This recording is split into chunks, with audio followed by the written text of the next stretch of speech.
couple of verbs that we practiced last year, etre and avoir. We're going to start with etre. These are super important because they're things we use all the time, right? Etre means to be. So how often do you say, I am a student, I am American, he is nice, she is funny? You have to use it all the time, right? Avoir, we'll review in a little bit, means to have. So talking about things that we own or other people own. Do that a lot. Also, little preview of later in the semester, we're going to start learning how to talk about things we've done in the past. And we actually have to use etre and avoir to do that. So the better we know this now, when we get to that, if we already know these really well, then we just have to learn the brand new information. We're not still struggling with old stuff because it just makes it harder. So we want to get these down really well. So remember the etre is irregular, so all the forms are going to be different, right? It's not like when we did parle and we said, oh, it's an example for all these other verbs. Etre is the only one that works like itself, right? So we have je suis, tu es, il est, elle est, nous sommes, vous êtes, ils sont. So we just have to practice these. My suggestion for practicing these is using the website Conjugating, and you can practice a bunch of verbs at once or just have it focus on one verb for you, or physically writing them out. If you have a whiteboard at home or even a clear sheet protector that you can put a piece of paper in, you can practice writing over it and then erasing, and then you don't even have to use paper. And I've done this. I've learned several other languages, and I sit here and practice doing them many, many times. So don't forget about the accent on vous êtes. Je suis, tu es, il est, nous sommes, vous êtes, ils sont, elles sont. And just as a quick review, we've already practiced these some this year, but just so everyone's still continuing to practice these, since this is a very base, that we still know what all of these other words mean, je, tu, etc. So je suis, tu es, who are we talking to when we're using tu? One person that we're informal with, like a friend. Il est and elle est, remember that they can also be for an object. So if I'm talking about this pencil, le crayon is masculine. Il est vert, it's green. Nous sommes, as soon as you include yourself, you're talking about nous. Vous êtes, I could be talking about you all, you are my students, or I could be talking to my principal, you are my boss. Both are vous êtes for formal, right?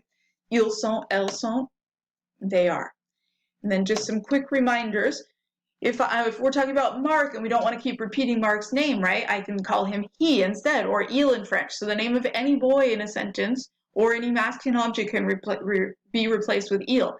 So if you see Mark blank Américain, what form of etre goes in the blank?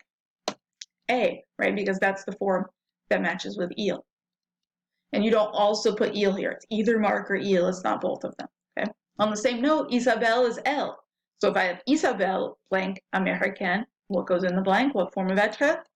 A, right? Because that's the form that matches with elle. Georges et Marc, what form of etre? Sont français, because Georges and Marc is plural, it's they, right? So that's il plural. La pizza, feminine. Elle, right? It is Italian. La pizza is Italian. A, Italien. A little song that can also help you. I know that sometimes singing songs seem silly, especially in high school, but most of you like listening to music and you're good at remembering it and everything. So if this helps, eventually it just becomes more natural and you just know it. But for now, even if you're sitting there singing a tune to something to yourself in class while you're taking a test, it helps. For some people, making movements to something helps them remember things. So music can help. So is this to the tune of Twinkle, Twinkle, Little Star?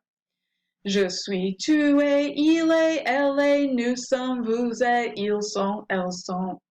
Silly, but it could help. And then forms of avoir. What does avoir mean? To have. All the same things we just talked about apply. What does je mean? What does tu mean? How can you use them? All of that. We just have forms of avoir, right? J'ai, tu as, il a, elle a, nous avons, vous avez, ils ont, elles ont. And notice how close this last one is to the etre form, right? With etre, there's an S right here. The difference in pronunciation with etre, having an S here, is ils sont. It's a nice soft S sound, ils sont. Here, because it's an S and a vowel, it's going to be a Z sound in between. Ils ont. elles ont. And normally we don't pronounce the S on nous and vous. But here, because there's a vowel sound next, we're going to pronounce them, but again, like a Z sound, like a Z. So it's nous avons, vous avez. Because French people like to make that link together there, right? J'ai, tu as, il a, nous avons, vous avez, ils ont, elles ont. And again, this is also irregular, so we just have to learn it. But we're going to use both of these a ton for regular speaking, but also in the future to be able to make past tense forms of verbs. So this is what we're going to start working on next. And here's a quick song to the tune of Row, Row, Row Your Boat, back in the day when you used to sing such lovely songs. I hope you remember avoir. J'ai, tu as, il a et elle a. Nous avons, vous avez, ils ont, elles ont, avoir. Au revoir, à bientôt.